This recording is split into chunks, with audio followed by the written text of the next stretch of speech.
I highly recommend listening to this song with headphones on.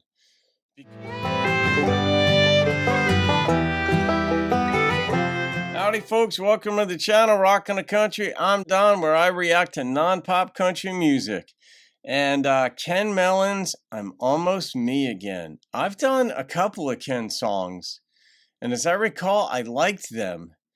And David Baumer made a gift to the channel for me to do this one. I'm Almost Me Again. So shout out to you, David. Thank you for this gift and request. You know your stuff when it comes to country as well. And I love doing these artists that are independent artists or who maybe had a time in the sun, but not a lot of time in the sun, so to speak.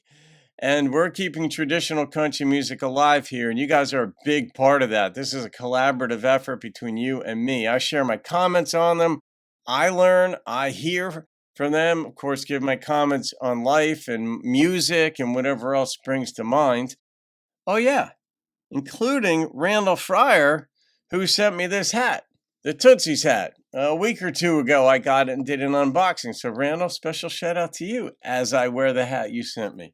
So, let's see what Ken's got. I don't know where Ken lives, where he's from, but if he's in Nashville, he might appreciate this Tootsie's hat. Most folks who have been in Nashville at least made a cameo. And I'm talking about tourists. At least went to Tootsie's for a minute or two just to say they did it.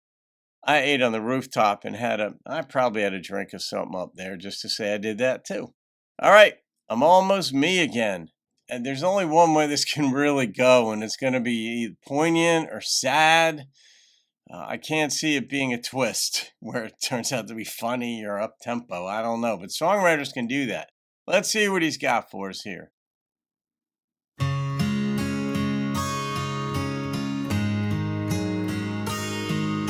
It's really pretty.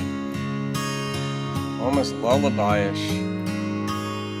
There was a time I wouldn't have given me a snowball's chance in hell. I had to look up to see bottom. Love had struck another dry well. And to look up to see bottom, ouch.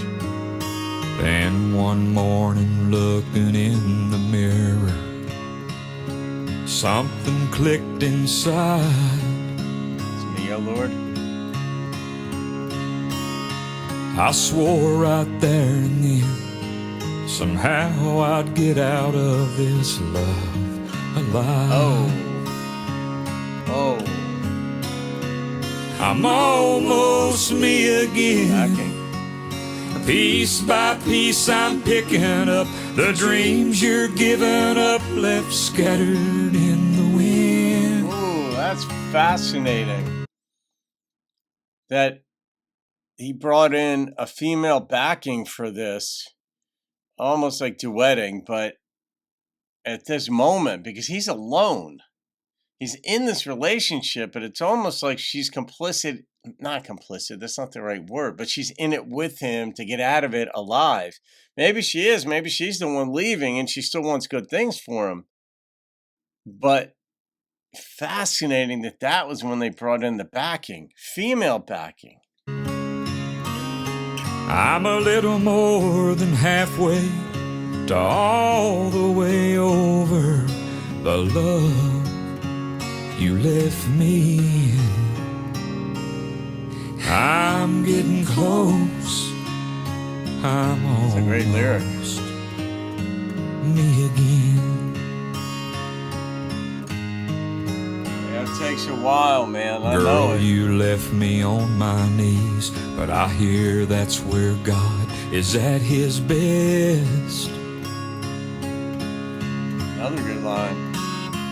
You left me with nowhere to turn, so your return was my last request. But you've gone a long way since then. With every step I've come back around.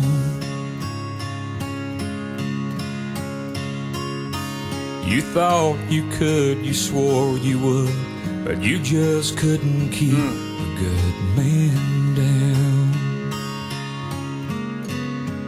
He's got to do more I'm demos. almost This is what me demos are. again. Piece by piece I'm picking up the dreams you're giving up, left scattered in the wind. I'm a little more than halfway to all the way over the love you left me in. Another I'm turn of getting phrase. close. I'm almost me again. Nice sensitivity in that I'm line. getting close. I'm almost me again. You got to feel the pain.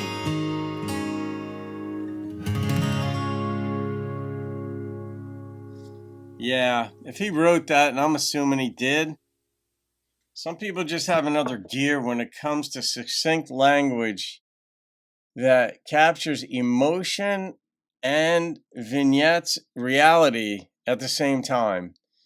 And creative language, like the linguistic ability in this, is not normal. And I'll tell you, it's kind of like guitarists probably appreciate Stevie Ray Vaughan far more than somebody like me or most people who don't play guitar, because they just see it. And I work with words a lot. And what it takes to combine the things that were combined in this in such a short period. I mean, poets are the best linguists that I know of. Obviously, this is an opinion because it's mine and I'm speaking. Therefore, it makes it an opinion, not a fact. But poets have this succinct grasp of language that even when they go into prose writing, like Mary Carr did, their writing is brilliant because they have such a grasp of how to use language, not just concision or conciseness, but conceptually how to keep it tight, but also keep it unexpected, non-cliche. And there wasn't a cliche in this song. Ken has a different gear, at least in this song, assuming he was the lyricist, but also the guitar picking in this thing. I highly recommend, I should probably put this part at the beginning. I highly recommend listening to this song with headphones on, because the interplay between the auditory canals, if you will, right ear, left ear, contributes to an additional metronomic feel, contributes to the pain he's in, or the listener's feel and sense of the pain that he's in. But there's sort of like a quiveriness in his voice in some of the lines. He had a masculinity, absolutely, but I could relive what I went through when I got left.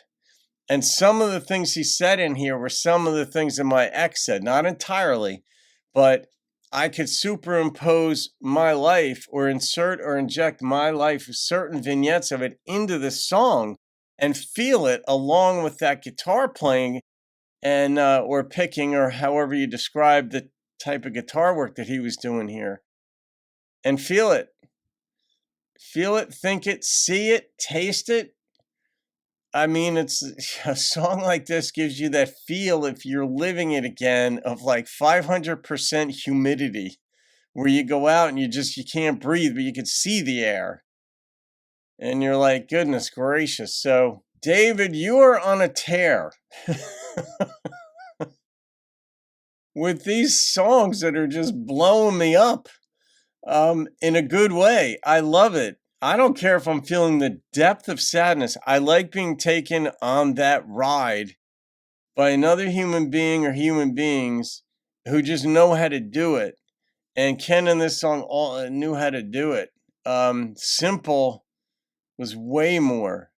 I'm going to rate this song. I gotta go with the number that first popped into my head, and it was a 9.7. I know you're looking for a 10, because once you get a 10, you get a taste for them. It's tough to get a 10. I've given out 9.9s before. I mean, yeah, I mean, that's what number popped into my head, so I'm gonna stick with it. It was a 9.7. That is an absurdly good song. I don't know what he did with it. I don't know if it went beyond a demo. This really is a song that an acoustic, just by himself on stage, or if he has a backing vocalist that could come in, you don't even have to tour with one. You could just, somebody in the audience could even just learn when to come in and sing it. But not to denigrate the person who was the backing on this, but this song was all about what Ken did and the lyrics. So, and I get the feeling that he lived this. I don't know, just a feeling. So, woo, David Baumer. I am going to go wring myself out from the humidity. Going to go towel off. Have a great day, folks. See you on another video and keep rocking the country.